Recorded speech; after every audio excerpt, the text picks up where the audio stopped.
New Year and welcome back to the Little Marketing Podcast, where we share practical real life advice for Australian small businesses. So if you're listening in early January, you're probably feeling one of two things. Either you're fired up ready to tackle 2026 head on, or maybe you're feeling a bit overwhelmed on what this year should look like for your business. January has a way of making small business owners feel like they need a clean slate. Suddenly there's pressure to reinvent everything: your website, your socials, your messaging, and even your brand. And if you're anything like most small business owners, that pressure can feel exhausting. So today we're going to talk about a better way. So how to reset your marketing without starting from scratch. Because in most cases, you don't need to throw everything out. You just need clarity, structure, and a plan that actually works for you and your business.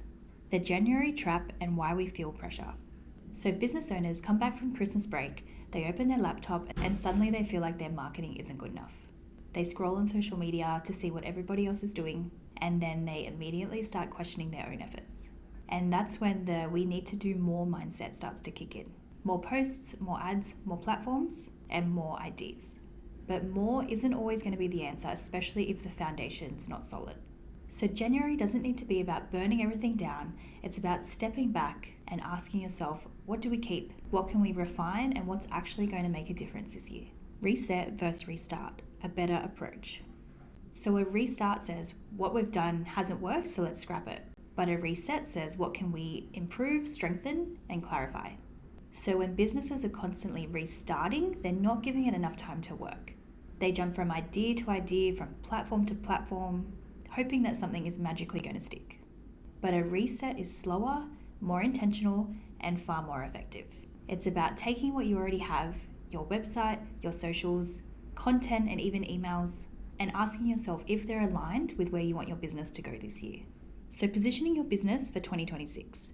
So before you create new content or new campaigns, you need to think about your positioning. So positioning is how your business sits in the minds of your ideal customers and how it stands apart from your competitors. It's about answering, what do you do? Who do you help? Where do you do it? Why are you the expert? And why are you different?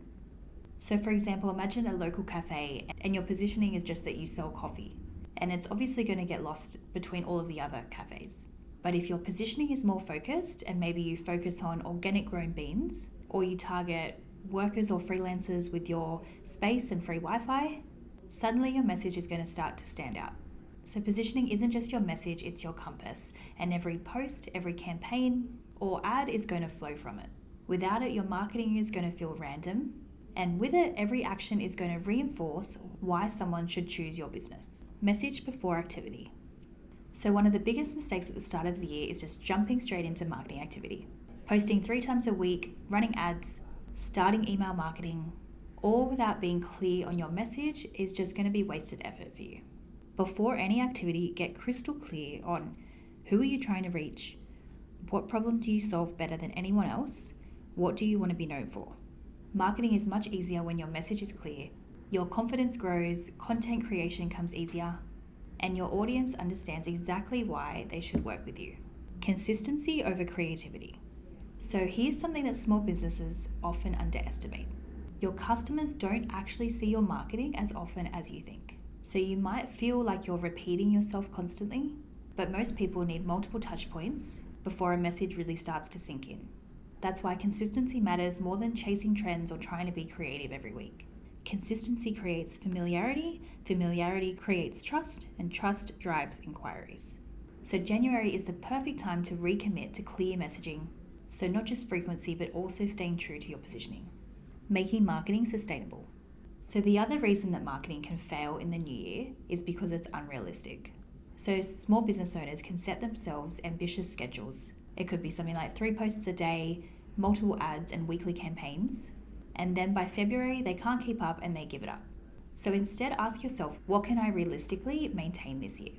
It could be 1 consistent piece of content per week, refining your website messaging, or showing up regularly on one platform.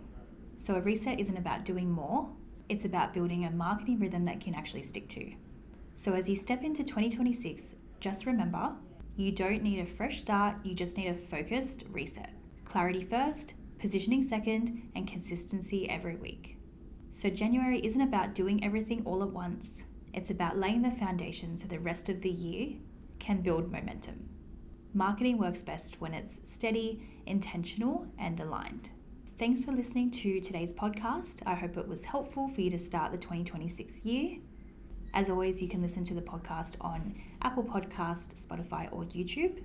If you want to learn more, feel free to head over to our socials, to our website, which is littlemarketing.com.au, or you can send us an email at ask@littlemarketing.com.au.